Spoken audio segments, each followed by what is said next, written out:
সকলকে অনেক অনেক স্বাগত জানাচ্ছি। আজকের আলোচনায় আমরা আজ আলোচনা করব বঙ্কিমচন্দ্র চট্টোপাধ্যায়কে নিয়ে। তো বঙ্কিমচন্দ্র চট্টোপাধ্যায়ের কোন কোন বিষয় নিয়ে আমরা আজ কথা বলবো একটু দেখে নিই। আমরা প্রথমে কথা বলবো তার জন্ম, মৃত্যু, তার বাবা, তার শিক্ষা জীবন, তার বিবাহ এবং পেশা, এটা নিয়ে। তারপরে আমরা আলোচনা করব তার পরিচিতি, ছদ্মনাম, সাহিত্যের বৈশিষ্ট্য, পত্রিকা এবং তিনি প্রথম কোথায় লিখেছেন। তারপরে উপন্যাসের বৈশিষ্ট্য এবং এই বৈশিষ্ট্যের ভিত্তিতে কোন কোন বৈশিষ্ট্যের কতগুলো সাহিত্যকর্ম বা উপন্যাস তার আছে, এটা আমরা দেখব। এরপরে প্রত্যেকটা উপন্যাস ধরে ধরে আমরা কিছু চরিত্রের সঙ্গে পরিচিত হব এবং চরিত্রের পাশাপাশি প্রত্যেকটা উপন্যাসের ছোট পরিসরে আমরা কিছু উপন্যাসের কাহিনী জেনে নিব, যাতে করে চরিত্রগুলো আমাদের মনে থাকে। তো এটা হচ্ছে আমাদের আজকের ক্লাসের পুরো আলোচনার বিষয়। তো চলুন আমরা আজকের আলোচনা শুরু করি। আমরা প্রথমে যদি বঙ্কিমচন্দ্রের নামটা দেখি, এই নামের মধ্য থেকে একটা প্রশ্ন আসে, স্পেশালি বিভিন্ন প্রতিযোগিতামূলক পরীক্ষায়, চাকরির মধ্যে এই প্রশ্নটা আসে। এই বঙ্কিমচন্দ্রের বঙ্কিম শব্দের অর্থ কি? বঙ্কিম শব্দের অর্থ হচ্ছে বাঁকা, অর্থাৎ বাঁকা চাঁদ। তো বাঁকা চাঁদকে, বাংলা সাহিত্যে বাঁকা চাঁদকে বঙ্কিমচন্দ্র চট্টোপাধ্যায়। তো তার জন্ম হচ্ছে 1838 সালে 24 পরগনার কাঁঠালপাড়া গ্রামে। এখান থেকে একটা প্রশ্ন আসে যে কোন গ্রামে তার জন্ম। ওকে, এই গ্রামটা থেকে কিন্তু প্রশ্ন আসে, শুধু বঙ্কিম না, অনেক কবি সাহিত্যিকদের কিন্তু এখান থেকে প্রশ্ন আসে। আর এই 24 পরগনাটা কোথায় অবস্থিত? এটা হচ্ছে পশ্চিমবঙ্গে, ভারতের পশ্চিমবঙ্গে। তো পশ্চিমবঙ্গে জন্ম হলেও তার প্রত্যেক নিবাস ছিল কিন্তু হুগলিতে ছিল হচ্ছে তার পৈতৃক নিবাস। ওকে, তার মৃত্যু আমরা দেখতে পাচ্ছি যে 1894 সালে। তার পিতা হচ্ছে যাদবচন্দ্র চট্টোপাধ্যায়। আর যাদবচন্দ্র চট্টোপাধ্যায় ছিলেন পেশায় একজন ম্যাজিস্ট্রেট। তো একটা বিষয় কিন্তু আমরা বুঝতে পারছি যে তারা পারিবারিকভাবে কিন্তু খুব ধনী ছিলেন। তো শুধু তার পিতা না, তার একজন ভাই আছেন, তিনিও ম্যাজিস্ট্রেট ছিলেন। তার ভাই হচ্ছে সঞ্জীব চন্দ্র চট্টোপাধ্যায়, সঞ্জীব চন্দ্র। তো সঞ্জীব চন্দ্রের জন্ম হচ্ছে 1834 খ্রিস্টাব্দে। তো ইনিও কিন্তু একজন লেখক ছিলেন। এই সঞ্জীব চন্দ্র চট্টোপাধ্যায় প্রথম ভ্রমণ কাহিনী লেখেন, আর এই জন্য ভ্রমণ কাহিনীর জনক কিন্তু তিনি। আর বাংলা সাহিত্যের প্রথম ভ্রমণ কাহিনী কি? বাংলা সাহিত্যের প্রথম ভ্রমণ কাহিনী হচ্ছে পালামৌ। ওকে, এটা হচ্ছে বাংলা সাহিত্যের প্রথম ভ্রমণ কাহিনী। এজন্য বঙ্কিমচন্দ্রের সাথে আমরা এটাকে একটু জেনে নিলাম, এটা হচ্ছে ব্যাপার। তো তার পিতার সম্পর্কে জানলাম, তার মাতার সম্পর্কে আমরা একটু জানি। তার মা হচ্ছে দুর্গা সুন্দরী দেবী। তার মা হচ্ছে কি? দুর্গা সুন্দরী দেবী। তো দুর্গা সুন্দরী দেবী হচ্ছে অনেক ধার্মিক প্রকৃতির একজন লোক ছিলেন। আর এই যে তার মা ধার্মিক হওয়ার ফলে আমরা দেখবো বঙ্কিমচন্দ্র কিন্তু পেশা জীবনে বা ব্যক্তি জীবনে অনেক ধার্মিক ছিলেন। আমরা কিছুক্ষণ পরেই সে সম্পর্কে অনেক কথা বলবো, তবে এখানে আমি দু চারটি কথা বলবো। তিনি কিন্তু হিন্দুত্ববাদীতে খুবভাবে বিশ্বাসী ছিলেন, তিনি একজন ধর্ম প্রচারকও ছিলেন। ভারতীয়রা যত সাহিত্যিক আছে তার মধ্যে বঙ্কিমকে কিন্তু অন্য উচ্চতায় ভাবে। হিন্দু ধর্মাবলম্বীরা কিন্তু তাকে ঋষি নামে চেনে।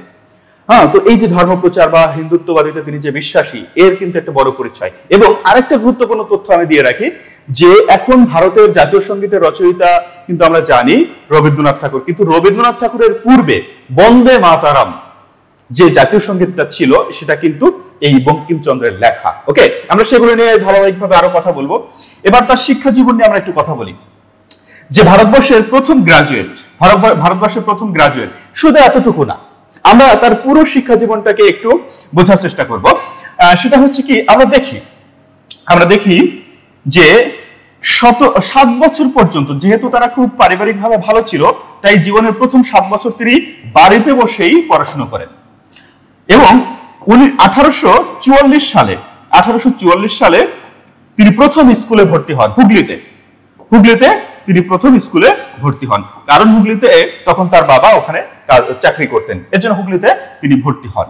ওকে, তো এই এখানে যখন তিনি ভর্তি হন, তিনি কিন্তু ইংরেজি মাধ্যম বা ইংলিশ মিডিয়ামে কিন্তু পড়াশোনা তিনি করেন। তার মানে কি, জীবনের প্রথম থেকেই তিনি খুব ভালো জায়গায় পড়াশোনা কিন্তু শুরু করেন।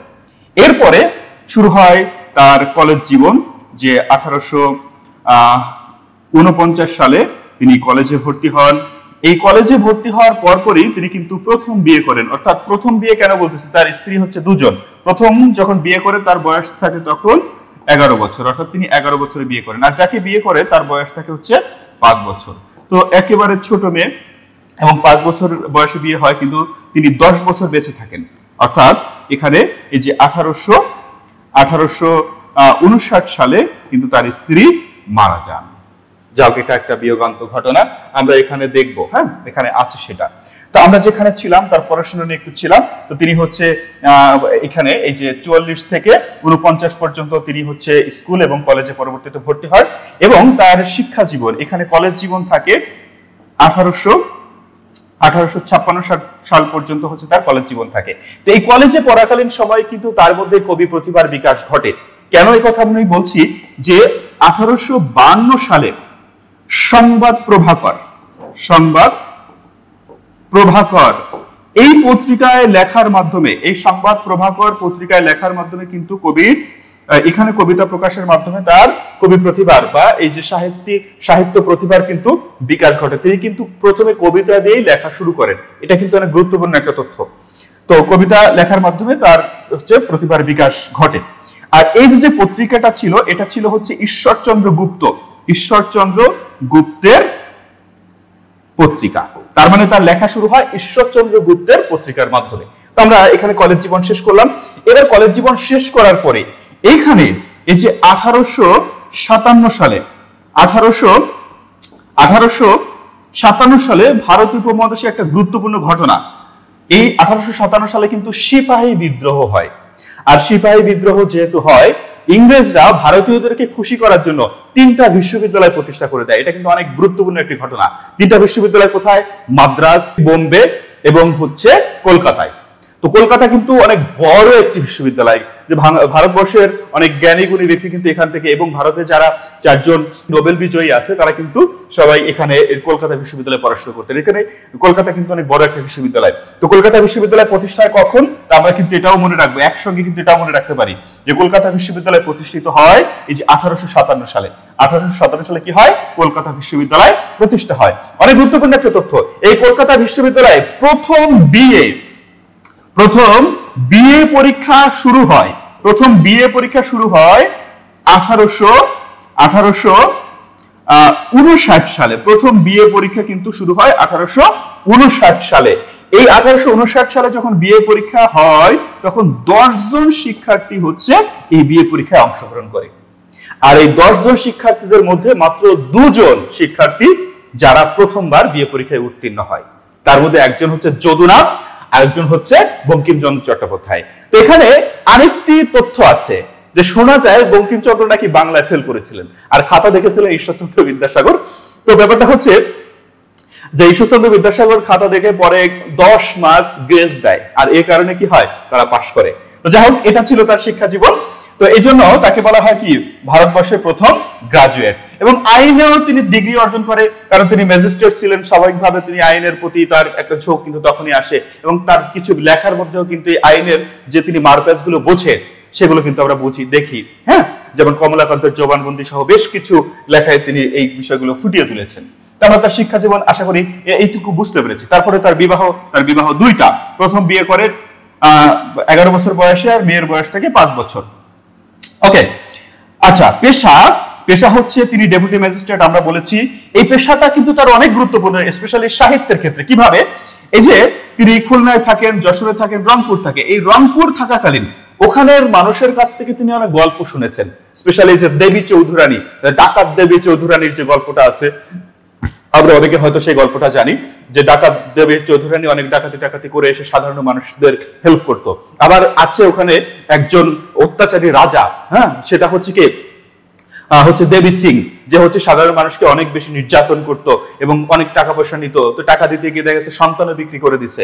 এবং এদের মধ্যে কিছু বিদ্রোহী, মানে এদের অত্যাচারে কিছু বিদ্রোহী তখন বেড়ে ওঠে। তার মধ্যে অন্যতম আছে নুরুলদিন। এই কাহিনীগুলো কিন্তু আমরা এই যে রংপুরে উনি থেকেছিলেন বলে জেনেছেন, এবং যার ফলে এই যে দেবী চৌধুরানীর মতো বিখ্যাত উপন্যাস তিনি লিখতে পেরেছেন। এরপরে তিনি যখন যশোরে বসবাস করতেন, যশোরের পাশেই কিন্তু মাগুরা।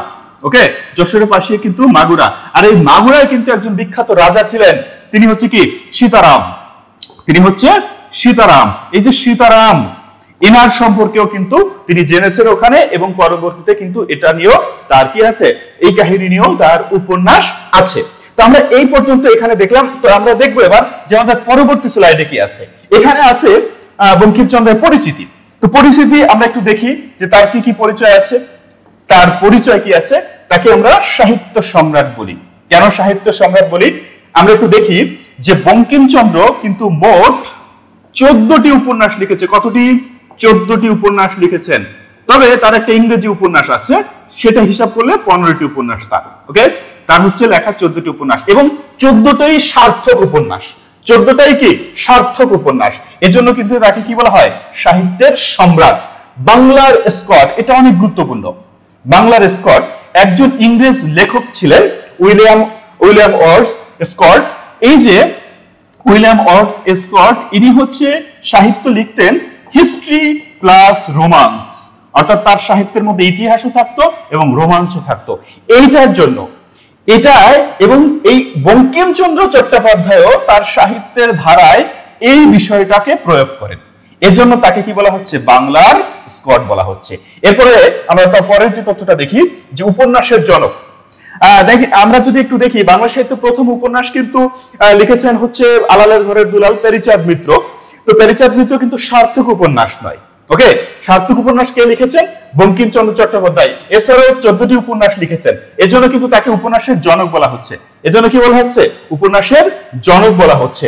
তারপরে আমরা দেখি যে প্রথম সার্থক ঔপন্যাসিক, যেহেতু তিনি প্রথম সার্থক উপন্যাস লেখেন বাংলা সাহিত্যে সবার প্রথমে, তাই তিনি হচ্ছে প্রথম সার্থক ঔপন্যাসিক। এই যে ঋষি, আমি কিন্তু কিছুক্ষণ আগে ঋষি কেন বলা হয় তাকে, এ প্রসঙ্গে কিছুটা কথা বলেছি। কেন তাকে ঋষি বলা হয়? আমরা বললাম যে তিনি হচ্ছে এই যে হিন্দু জাতীয়তাবাদে বিশ্বাসী ছিলেন এবং ধর্ম প্রচার করতেন। ভারতীয় উপমহাদেশে তিনি ভারতীয় হিন্দুদের অনেক বড় একটা হৃদয়ে অনেক বড় একটা জায়গা দখল করে আছে। এজন্য হিন্দু ধর্মাবলম্বীদের কাছে এই ঋষি, কাদের কাছে? হিন্দু ধর্মাবলম্বীদের কাছে কিন্তু তিনি ঋষি নামে পরিচিত। ওকে, আচ্ছা, এখানে আরো কিছু কথা আমি বলে রাখি। তিনি বিশ্বাস করতেন বা তিনি এই লক্ষ্য মাত্রায় তিনি আগাচ্ছিলেন যে ভারত, মানে তার লেখার মধ্যে আমরা পাই যে তিনি ভারতবর্ষ থেকে মানে মুসলিম শাসন তিনি চান না, সমস্ত রাজাকে উচ্ছেদ করে সেখানে হিন্দু শাসন প্রতিষ্ঠা করতে চায়। এবং বিভিন্ন কিছু পদক্ষেপ বা বিভিন্ন কারণ আছে যার কারণে হচ্ছে হিন্দুরা তাকে ঋষি নামে তারা বলে। তো তিনি হচ্ছে নীতিবাদী, সার্থক, রম্য লেখক, তারপরে আছে কি রায় বাহাদুর ইত্যাদি। এরপরে তার ছদ্মনাম হচ্ছে কি? তার ছদ্মনাম কমলাকান্ত। ওকে, সাহিত্যের বৈশিষ্ট্য। তার সাহিত্যের বৈশিষ্ট্য কি, অর্থাৎ তাই সাহিত্যে কি তিনি ফুটিয়ে তুলতে চেয়েছেন? তিনি সাহিত্যে হিন্দু জাতীয়তাবাদকে প্রচার করতে চেয়েছেন এবং ধর্ম প্রচার করতে চেয়েছেন। এটা কিন্তু তার সাহিত্যের অন্যতম একটা বৈশিষ্ট্য। তার পত্রিকা, এখানে একটা গুরুত্বপূর্ণ ব্যাপার আছে যে তিনি প্রথম কিন্তু এই যে তার প্রথম কবিতা লেখেন সংবাদ প্রভাকর পত্রিকায়। আমরা কিছুক্ষণ আগে এই সংবাদ প্রভাকর পত্রিকা সম্পর্কে জেনেছি। তিনি প্রথম কবিতা লেখেন সংবাদ প্রভাকরে। আর এটা হচ্ছে ঈশ্বরচন্দ্র গুপ্তের, এই পত্রিকাটা কার? ঈশ্বরচন্দ্র গুপ্তের। কিন্তু পরবর্তীতে তিনি নিজেই পত্রিকা সম্পাদনা বা প্রকাশ করে ফেলেন, সেটা হচ্ছে কি 1872। আশা করি এখানে যে তথ্যগুলো আছে আমরা সেটা বুঝতে পেরেছি। তাহলে চলে যাই আমাদের পরবর্তী স্লাইডে। পরবর্তী স্লাইডে কি আছে আমরা একটু দেখি। পরবর্তী স্লাইডে আছে বঙ্কিমচন্দ্রের উপন্যাসের বিষয়বস্তু, কি ধরনের বিষয়বস্তু তার উপন্যাসে থাকতো। আমরা প্রথমে দেখতে পাচ্ছি যে তার উপন্যাসকে প্রধানত দুটো ভাগে ভাগ করেছে। একটা হচ্ছে কি নভেলা। নভেল না, কিন্তু নভেল মানে তো আমরা জানি উপন্যাস, কিন্তু এটা হচ্ছে নভেলা। নভেলা হচ্ছে যে তার কিছু কিছু উপন্যাস আছে ছোট, সেই ছোট উপন্যাসকে নভেলা বলা হয়, বা সেটাকে আমরা খণ্ড উপন্যাসও বলতে পারি। যেটা আবার ভারতে হচ্ছে কলকাতায় এটাকে বড় গল্প বলা হয়। ঠিক আছে। আরেকটা হচ্ছে রোমান্স ধর্মী উপন্যাসের মধ্যে আছে একটা আছে ঐতিহাসিক প্লাস রোমান্স, মানে হিস্ট্রি প্লাস রোমান্স যেখানে থাকবে সেটা হবে ঐতিহাসিক ও রোমান্স ধর্মী উপন্যাস হবে সেটা। ঠিক আছে, যেখানে কি থাকবে? হিস্ট্রিও থাকবে এবং রোমান্সও থাকবে। সেটা হবে কি ইতিহাস প্লাস রোমান্স। যেমন তার আছে কপালকুণ্ডলা, যেমন তার আছে দুর্গেশ নন্দিনী, এগুলো হচ্ছে তার হিস্ট্রি, এবং হিস্ট্রিও আছে এবং রোমাঞ্চও আছে। ঠিক আছে। এরপরে আমরা দেখি কাব্যিক রোমান্স। যদিও বঙ্কিমচন্দ্রের কাব্যিক রোমান্স ধর্মী কোন ধরনের উপন্যাস নেই, কিন্তু এই বিষয়বস্তুটা আমরা একটু জেনে নিব।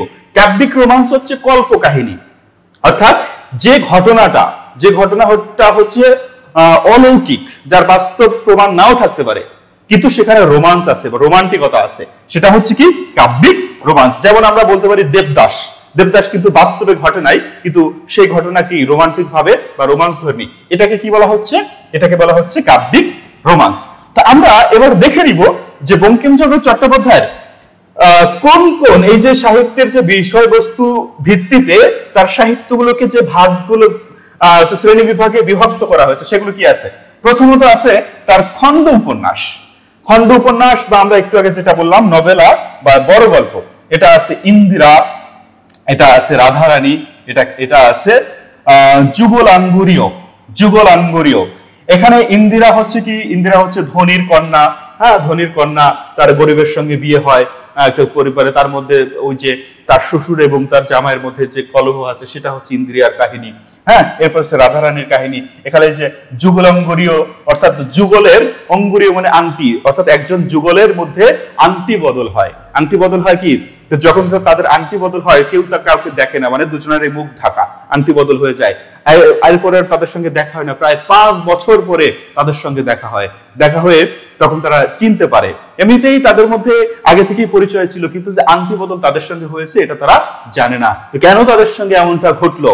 তো এইগুলো, এটা নিয়ে হচ্ছে যুগলাঙ্গুরীয়। তা আমরা এটাকে মনে রাখতে পারি এভাবে, আমরা এটাকে একটু এভাবে মনে রাখতে পারি, আমরা এটাকে আর দিলাম, এটাকে জে দিলাম, এটাকে কি দিলাম আই, ওকে, এটাকে কি দিলাম আই, অর্থাৎ আর যে আই, তাই তো? এভাবে আমরা একটু মনে রাখতে পারি। এবার সামাজিক উপন্যাস, সামাজিক উপন্যাস মানে কি, যেখানে সমাজের কোনো বিষয়, স্পেশাল সমাজের কোনো বিষয়, সামাজিক কোনো সমস্যা, সামাজিক কোনো অবস্থা, এগুলোকে তুলে ধরা হবে। তো আমরা দেখবো বিষ বৃক্ষ এবং কৃষ্ণকান্তের উইল। এখানে সামাজিক সমস্যা বলতে এখানে বিধবা, বিধবা ঘটিত সমাজের যে সমস্যা আছে সেই সমস্যাকে এখানে তুলে ধরেছে। আমরা যদি দেখি এখানে বিষ বৃক্ষ আছে, এই বিষ বৃক্ষে একজন বিধবার কাহিনী আছে, যাকে ঘরে টেনে নেওয়ার পরে বিষ বৃক্ষ মানে বৃক্ষের নিচে যেমন সবকিছু নষ্ট হয়ে যায়, তেমনি ওই বিধবার ছায়াতলে পুরো সংসারটা ধ্বংস হয়ে যায়। এখানে কৃষ্ণকান্তের উইলেও আমরা তেমন একটা বিধবার চরিত্র দেখতে পাই। ওকে, এরপর হচ্ছে মনস্তাত্ত্বিক উপন্যাস আছে রজনী, তারপরে দেশত্ববোধক বা ফকির সন্ন্যাসী বিদ্রোহ, ফকির সন্ন্যাসী বিদ্রোহ। এই ফকির সন্ন্যাসী বিদ্রোহ এটাকে আমরা আবার ত্রয়ী উপন্যাসও বলতে পারি। এটাকে আমরা কি বলতে পারি? ত্রয়ী উপন্যাস। আমরা আগে একটু বুঝে নিই যে ত্রয়ী উপন্যাসটা কি। ত্রয়ী উপন্যাস হচ্ছে এমন উপন্যাস যে উপন্যাসের মধ্যে, মানে এই তিনটা উপন্যাসকে আমরা একত্রে ত্রয়ী উপন্যাস বলতে পারি, কারণ এই তিনটা উপন্যাসের মধ্যে চরিত্র এবং কাহিনীগত কিছুটা মিল আছে। এই জন্য এই তিনটা উপন্যাসকে দেশত্ববোধক, ফকির সন্ন্যাসী বিদ্রোহ বা ত্রয়ী উপন্যাসও বলা হতে পারে। এগুলো বাদ দিয়ে আমরা এটাকে এক বাক্যে ত্রয়ী উপন্যাস বলতে পারি, ঠিক আছে?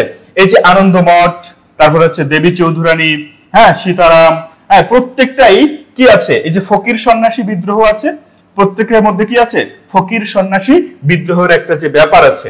তো সেটার ভিত্তিতে আমরা কিন্তু এটাকে কি বলতে পারি, ত্রয়ী উপন্যাস। আমরা পরবর্তীতে এটা নিয়ে আবারও কথা বলবো, সেখানে আমরা এটা নিয়ে আরো বিস্তারিত আলোচনা করবো। এবার খেয়াল করো ঐতিহাসিক উপন্যাস। ঐতিহাসিক উপন্যাস কি? দেখো, ঐতিহাসিক উপন্যাসে একমাত্র হিস্ট্রি থাকবে, সেখানে রোমান্স থাকতে পারে কিন্তু সেই রোমান্সটা প্রাধান্য পাবে না, ঠিক আছে? সেখানে রোমান্স থাকতে পারে কিন্তু সেই রোমান্সটা প্রাধান্য পাবে না, প্রাধান্য পাবে কি হিস্ট্রি, ইতিহাস প্রাধান্য পাবে। তো সেটা আছে কি রাজ সিংহ।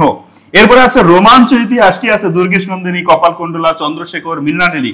এগুলো হচ্ছে কি তার রোমান্স প্লাস ইতিহাস, এই উপন্যাসগুলোর মধ্যে আছে। তা আমরা এগুলোকে একটু মনে রাখবো, কারণ অনেক সময় কিন্তু প্রশ্ন আসে যে বঙ্কিমচন্দ্রের ঐতিহাসিক উপন্যাস কোনটি, বঙ্কিমচন্দ্রের সামাজিক উপন্যাস কোনটি। এই দুটো থেকে কিন্তু বহুবার প্রশ্ন আসে, হ্যাঁ এই দুটো থেকে বহুবার কিন্তু কোশ্চেন আসে। আশা করি এই বিষয়টা আমরা বুঝতে পেরেছি। তার মানে তাহলে আমরা চলে যাবো পরবর্তী স্লাইডে, এবং এখান থেকে আমরা কি করব, আমরা প্রত্যেকটা উপন্যাস ধরে ধরে অল্প পরিসরে বা ছোট পরিসরে আমরা একটু আলোচনা করার চেষ্টা করব। তো আমরা একটু দেখি যে বঙ্কিমচন্দ্র হচ্ছে বাংলা সাহিত্যের প্রথম সার্থক ঔপন্যাসিক। ওকে, তো তার প্রথম সার্থক উপন্যাস হচ্ছে দুর্গেশ নন্দিনী। তো এই দুর্গেশ নন্দিনীতে কি কাহিনী আছে এখানে আমরা দেখব। দুর্গেশ নন্দিনীতে মোটামুটি এখানে একটা ত্রিভুজ প্রেমের কাহিনী আছে। কি আছে?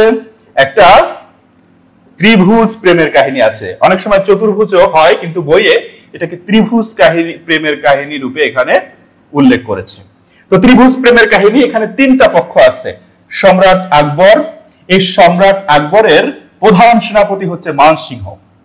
ওকে, এই তাকে শুধু সেনাপতি মনে করতো না, হ্যাঁ, এই মানসিংহ কিন্তু আমাদের এই অঞ্চলের সুবেদার ছিলেন। সুবা অর্থাৎ প্রদেশ, আর সুবেদারের যিনি প্রধান বা পরিচালক তাকে হচ্ছে সুবেদার বলে। এ কারণে এই মানসিংহকে কিন্তু আমরা অনেক সময় ইতিহাসের মধ্যে পাই, ঠিক আছে। তো তিনি কিন্তু এই মানসিংহকে সন্তান তুল্য বা সন্তান শ্রেণী ভালোবাসতেন, অর্থাৎ এই যে সম্রাট আকবরের পালক পুত্র আমরা বলতে পারি, আর তার পুত্র হচ্ছে জগৎ সিং। ওকে, তার পুত্রকে জগৎ সিং। এটা হচ্ছে একটা পক্ষ, এটা হচ্ছে একটা পক্ষ। এরপরে এবার আমরা যদি দেখি এই যে বীরেন্দ্র সিং, বিমলা এবং তিলোত্তমা, এটা হচ্ছে একটা পক্ষ। আর এই যে কতলু খা, আয়েশা এবং ওসমান, এটা হচ্ছে একটা পক্ষ। এই যে তিনটা পক্ষ, এদের মধ্যে কিছু ব্যাপার আছে। এখন এদের মধ্যে প্রধান পক্ষ কারা? আমরা যদি বলি এই যে দুর্গেশ নন্দিনী, আমরা যদি এটাকে একটু বিশ্লেষণ করি তাহলে দুর্গ প্লাস ইস, দুর্গ প্লাস ইস, এই ইস মানে হচ্ছে প্রধান, ইস মানে কি প্রধান, তার মানে আমরা বলতে পারি দুর্গ প্রধান। দুর্গ প্রধান এইটাকে, নন্দিনী মানে হচ্ছে কন্যা, তার মানে কি দুর্গ প্রধানের কন্যা। তো দুর্গ প্রধানের কন্যা কে? এই তিলোত্তমা। তিলোত্তমা হচ্ছে কি দুর্গেশ নন্দিনী মূলত, বা দুর্গ প্রধানের কন্যা। তো দুর্গ প্রধান কে? দুর্গ প্রধান হচ্ছে এখানে বীরেন্দ্র সিং। তো এখানে আমরা দেখব যে এক পক্ষে আছে এখানে বীরেন্দ্র সিং, এক পক্ষে আছে বীরেন্দ্র সিং।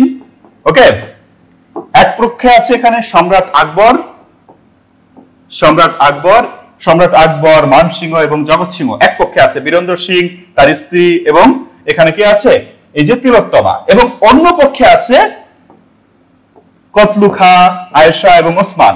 তো এরা সবাই চায় এই যে বীরেন্দ্র সিং এর রাজ্যকে আক্রমণ করতে। ওকে, তো রাজ্যকে আক্রমণ করে তারা কি করলো, আমরা ধারাবাহিকভাবে কিন্তু এই প্রত্যেকটা উপন্যাস নিয়ে কথা বলবো, আমরা তখন এটা নিয়ে আলোচনা করব। তো এটা ছিল হচ্ছে মানে দুর্গেশ নন্দিনীর প্রাথমিক আলোচনা। এরপরে কপালকুণ্ডলা। কপালকুণ্ডলার ইতিহাস আপনারা অনেকেই জানেন, যে কপালকুণ্ডলার এখানে আমরা দেখব যে নবকুমার হচ্ছে হিরো মানে নায়ক, তার প্রথম স্ত্রী হচ্ছে মতি বিবি, ঠিক আছে। এখানে মতি বিবি, এখানে যে সম্রাট জাহাঙ্গীর আছে, মানে এখানে এটা হচ্ছে হিস্ট্রি, একটা হিস্ট্রি ওখানে কিন্তু তুলে ধরা হয়েছে। তো প্রথম স্ত্রী হচ্ছে মতি বিবি। তো আমরা দেখব যে মতি বিবি হচ্ছে অনেক সুন্দর, অনেক সুন্দর। এই কারণে এই মতি বিবিকে কিন্তু ডাকাত দল এই মতি বিবিকে ডাকাতি করে বা চুরি করে নিয়ে যায়। চুরি করে কি করে? এই যে সম্রাট জাহাঙ্গীরের কাছে দিয়ে দেয়। এরপরে কি সম্রাট জাহাঙ্গীর তাকে ভোগ করতে থাকে, কিন্তু কিছুদিন পরে দেখা যায় আবারও এই মতি বিবি কিন্তু আরো একবার ডাকাতি হয়। কেন ডাকাতি হয়? প্রথম ডাকাতি হয় তার সৌন্দর্যের জন্য, কিন্তু পরবর্তীতে যেহেতু সম্রাট জাহাঙ্গীরের সে তখন পত্নী, তখন কিন্তু তার অনেক গহনা থাকে। ওকে, অনেক গহনা থাকে, আর এই গহনার জন্য পরবর্তীতে সে আবারও ডাকাতি হয়। আমরা এই কাহিনীটা আবারও আসবো। আমরা এবার একটু মূল কাহিনীতে চলে যাই।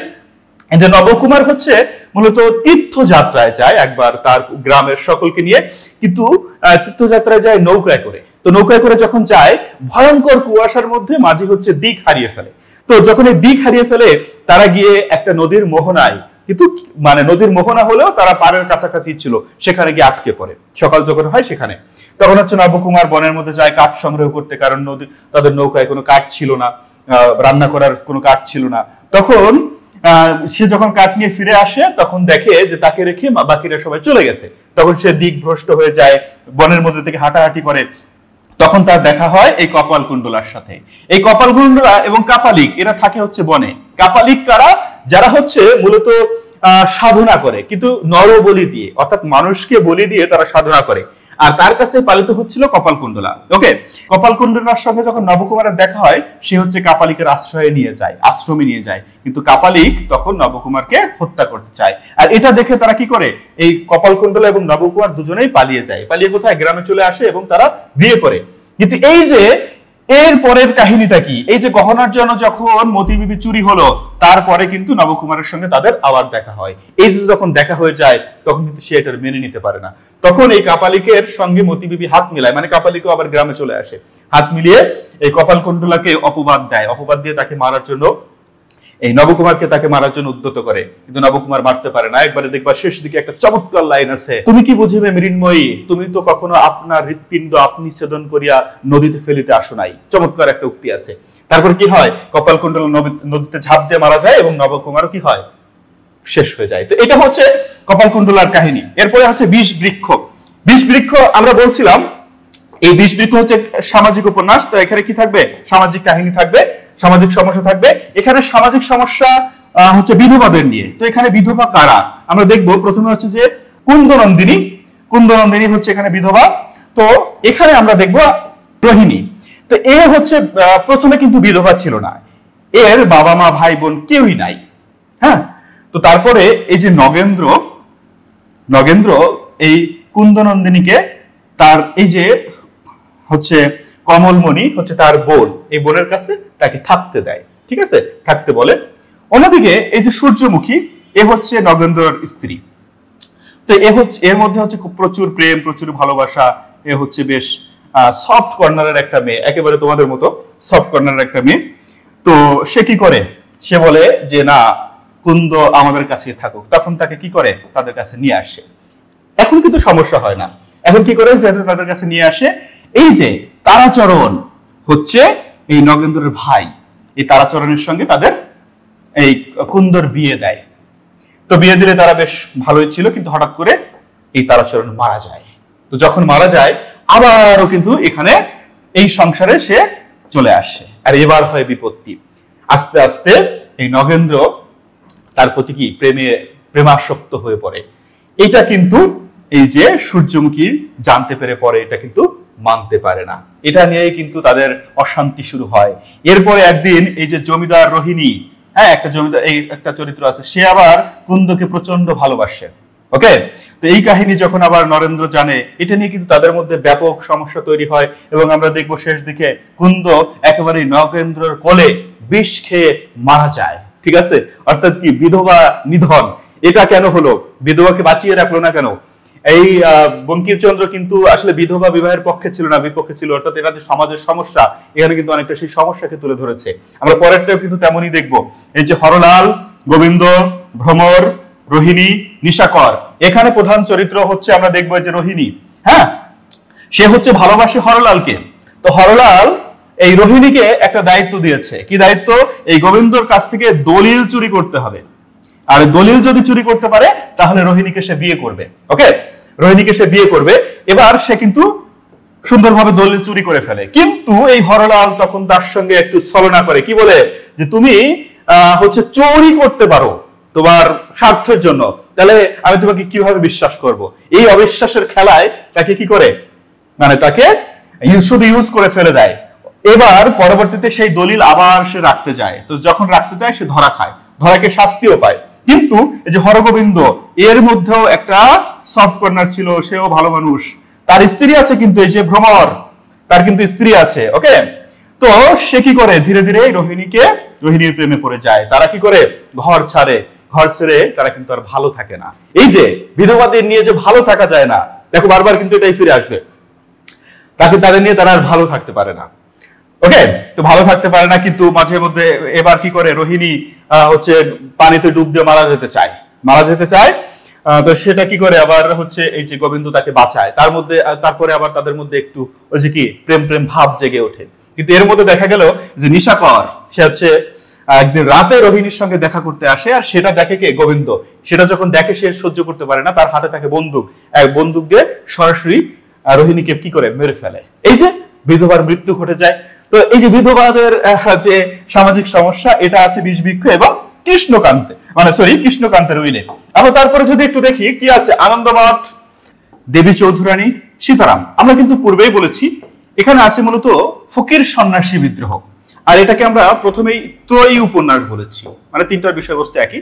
তো প্রথমে আমরা যদি ফকির সন্ন্যাসী বিদ্রোহ জিনিসটা কি, এটা যদি একটু বুঝি, তাহলে উপন্যাসগুলো কিন্তু আমাদের কাছে একটু সহজ হয়ে যাবে। ফকির সন্ন্যাসী বিদ্রোহ তখন হচ্ছে মূলত ইংরেজ শাসন ছিল আমাদের এখানে।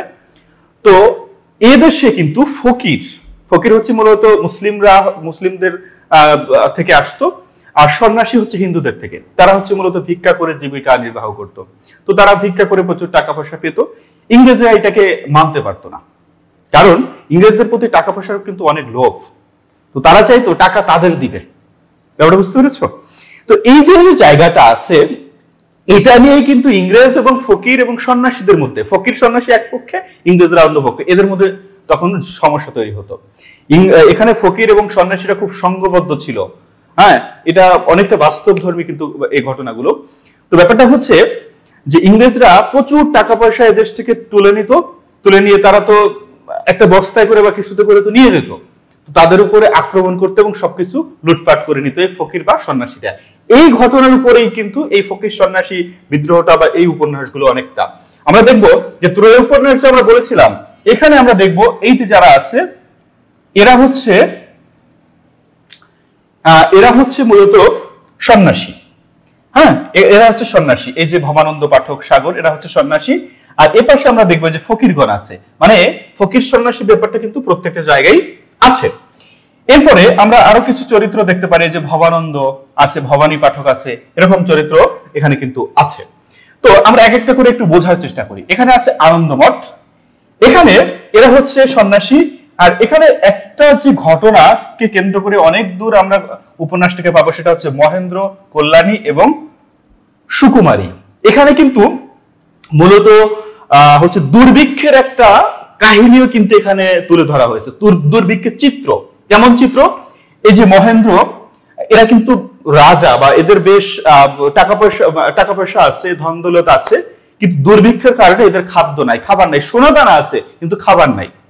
ওকে, তো এখানে মহেন্দ্র কি করেছে? খাবার সংগ্রহে বের হয়েছে। তো এই সুযোগে এই হচ্ছে কল্যাণী এবং সুকুমারীকে কি করে? কল্যাণী এবং সুকুমারীকে ডাকাত দল তাদেরকে ধরে নিয়ে যায়। ধরে নিয়ে গিয়ে কি করবে? তাদের কাছে ডাকাত সর্দার যখন সোনা গহনা পায়, ডাকাত সর্দার অনেক খুশি হয়, কিন্তু ডাকাতের যে সাঙ্গপাঙ্গ ছিল তারা খুশি হয় না, কারণ তাদের প্রয়োজন খাবার। তো তাকে দিয়ে কি করবে? তখন কি করে? যে ডাকাত সর্দার সে তো খুশি, তার সঙ্গে তার যে সাঙ্গপাঙ্গ তাদের মূলত একটা ঝামেলা হয়, আর সেই ঝামেলায় ওই ডাকাত সর্দারকে তারা মেরে ফেলে। ওকে, তারা মেরে ফেলে, এবং মেরে ফেলে কি করে? তাকে পুড়িয়ে তার মাংস খেতে চায়। মানে দুর্ভিক্ষের ভয়াবহতা বুঝতে হবে, তাকে পুড়িয়ে তার মাংস খেতে চায়। কিন্তু কেউ কেউ বলে যে সে হচ্ছে বৃদ্ধ হয়ে গেছে, তার মাংস খেয়ে কি হবে? তারা এই যে যুবতী সুকুমারীকে তারা কেটে খেতে চায়। তো এরা যখন এটা বুঝতে পারে, তখন কল্যাণী এবং সুকুমারী সেখান থেকে পালিয়ে যায়। পালানোর পরে এই যে এরা কিন্তু বনে থাকে, ডাকাতরা বনে থাকে, তেমনি ভাবে এই সন্ন্যাসীরাও বনে থাকে, তাদের সঙ্গে তাদের দেখা হয়। ওকে, আর অন্যদিকে এই যে মহেন্দ্র ছিল, এই মহেন্দ্র তো খাদ্য মানে খাবারের জন্য বের হয়েছে, তার সাথে একটা বন্দুক আছে। আর এই সময় তাদের সঙ্গে দেখা হয় এই যে হেস্টিং, মানে মূলত হচ্ছে ইংরেজদের সঙ্গে তার দেখা হয়। তো ইংরেজরা তাকে মানে হচ্ছে সন্ন্যাসী মনে করে তাকে গ্রেফতার করে। এটা কিন্তু হচ্ছে এই যে আনন্দমঠের কাহিনী। এরপরে দেবী চৌধুরানীকে আমরা যদি বলি, আমরা শুরুতেই দেবী চৌধুরানীর একটা কাহিনী বলেছিলাম। দেবী চৌধুরী এখানে কিন্তু হচ্ছে প্রফুল্ল, মূলত প্রফুল্ল তার নাম, পরবর্তীতে সে দেবী চৌধুরানী হয়। তার স্বামী হচ্ছে ব্রজ, এরাও বেশ ধনী, কিন্তু ব্রজ এবং হরবল্লভ হচ্ছে যে ব্রজের বাবা, এরা হচ্ছে জমিদার বা বেশ এদের টাকা পয়সা আছে। তো বিয়ে যখন দেয় তখন পরবর্তীতে এরা বেশ গরিব হয়ে যায়, যার ফলে এই হরবল্লভ প্রফুল্লকে মেনে নিতে চায় না, তাকে বাড়ি থেকে বের করে দেয়। তো এই প্রফুল্ল কিন্তু হচ্ছে বাবা নেই, তার মা আছে, মাকে নিয়ে তার কোনোভাবে জীবন বা জীবিকা চলে। তো তার মা কিছুদিন পরে মারা যায়, সে কি করে? এখানে ফিরে আসার পরে সে বলছে যে আমাকে যদি তাড়িয়ে দেন আমি করবো কি? তখন এই হরবল্লভ বলে ডাকাতি করো। তো এভাবে সে মনের দুঃখে চলে যায়। চলে যেতে যেতে সে হচ্ছে এই যে ভবানী পাঠকদের সঙ্গে তার দেখা হয়। দেখা হলে সব কাহিনী তারা বলে এবং তাদের দলে সে নিয়ে নেয়, এবং একটা পর্যায়ে গিয়ে সে কিন্তু ভয়ঙ্কর দুর্ধর্ষ ডাকাত হয়, কিন্তু সেই ডাকাতি করে সাধারণ মানুষকে সে সাহায্য সহযোগিতা করে। ওকে, তো এই কাহিনীটা আমরা দেখবো। এবং এই যে হরবল্লভ, সূর্যাস্ত আইনের কারণে কিন্তু হরবল্লভের জমিদারি নিলামে ওঠে, কিন্তু এই জমিও কিন্তু এই যে দেবী চৌধুরানী সেখান থেকে ফিরিয়ে আনে। তারপরে এই যে দেবী সিং এর কাহিনীও কিছুটা এখানে আছে। এটা হচ্ছে দেবী চৌধুরানীর ঘটনা। এরপরে সীতারাম, আমরা বলছি ইনি হচ্ছে কোথায়? ইনি হচ্ছে মাগুরা জেলার অন্তর্গত একটা জায়গা, তার কিন্তু এখনো বাড়িঘর সেখানে আছে, মানে তার জমিদারি বিশাল প্রাসাদ এখনো আছে। তো তার সুমন্দি হচ্ছে এই যে গঙ্গারাম। ওকে, গঙ্গারাম হচ্ছে সুমন্দি, সে হচ্ছে ঔষধ কিনতে বাহিরে যায়। তো বাহিরে গেলে সে যে রাস্তাতে যাচ্ছিল ওই রাস্তায় হচ্ছে এই ফকিররা বসে থাকে। তো ফকিররা কিন্তু তখন বিশাল ক্ষমতাধর, কারণ ফকিরদের প্রোটেক্ট করে যে মুর্শিদ কুলি খা হচ্ছে তাদের প্রোটেক্ট করে। তো গঙ্গারাম বলে তাদেরকে একটু পথ থেকে সরে যেতে, কিন্তু তারা পথ থেকে সরে যায় না। ঠিক আছে, তারা পথ থেকে সরে যেতে রাজি হয় না। তো তখন সে যখন যাচ্ছিল তখন কোনোভাবে তাদের গায়ে পা লাগে, আর এই পা লাগলে মোটামুটি গঙ্গারামকে তারা ধরে ফেলে। ওকে, গঙ্গারামকে ধরে ফেলে মুর্শিদ কুলি খায়ের আদেশে। তার শাস্তির মনে হচ্ছে একেবারে গলা পর্যন্ত মাটিতে পুঁতে তাকে তার শাস্তি দিবে, এইটা হচ্ছে রায় দেয়। তো রাজা সীতারাম তখন তাকে উদ্ধার করে সেখান থেকে পালায়। তো মুর্শিদ কুলি খাঁর কিন্তু এবার সরাসরি শত্রু হয়ে যায় এই যে রাজা সীতারাম। এবার কি করে এই মহাশয় এই আওরঙ্গজেবের কাছে গিয়ে হাতে পায়ে ধরে এবং সে বোঝায় তবে মুসলিমদেরকে প্রচন্ড ভালোবাসি, এবং তার রাজ্য যেটা ছিল সেটা তার নাম রেখেছে মোহাম্মদনগর, অর্থাৎ তিনি যে মুসলিমদেরকে ভালোবাসে এটা সে বুঝায়। তো এখানকার রাজা সে রাজা করে দেয়। তো এভাবে ভালোই চলছিল, কিন্তু আবার কোনো কারণে এই যে রাজা সীতারামের সঙ্গে মুর্শিদ কুলি খায়ের কি হয়, ঝামেলা শুরু হয়, এবং তখন এই মুর্শিদ কুলি খাঁকে শুলে চড়িয়ে তার কিন্তু মারা হয়। এই যে মুর্শিদ কুলি খাঁকে, এটা কিন্তু নবাব আলীবর্দী খায়ের হচ্ছে পূর্বসূরি, অর্থাৎ এভাবে কিন্তু ধীরে ধীরে এরা আসছে, তাই তো। এটা হচ্ছে সীতারাম। নেক্সট ক্লাসে আমরা এই স্লাইড গুলো যেগুলো আমি বললাম না এগুলো নিয়ে আমরা বিস্তারিত আলোচনা করব, পাশাপাশি একেবারে দুর্গেশ নন্দিনীর মানে শুরু থেকে শেষ পর্যন্ত আলোচনা করব আমাদের পরবর্তী ভিডিওতে। এটা ছিল পার্ট 1, পার্ট 2 তে আমরা সেই বিষয় নিয়ে কথা বলবো। তো সকলের জন্য অনেক অনেক শুভকামনা, এত সময় সঙ্গে থাকার জন্য অনেক অনেক ধন্যবাদ জানাচ্ছি। আর যদি ভালো লেগে থাকে তাহলে অবশ্যই কমেন্টের মাধ্যমে জানাবেন সেটা, এবং আমাদের ভিডিওটি শেয়ার করে দিবেন। ধন্যবাদ।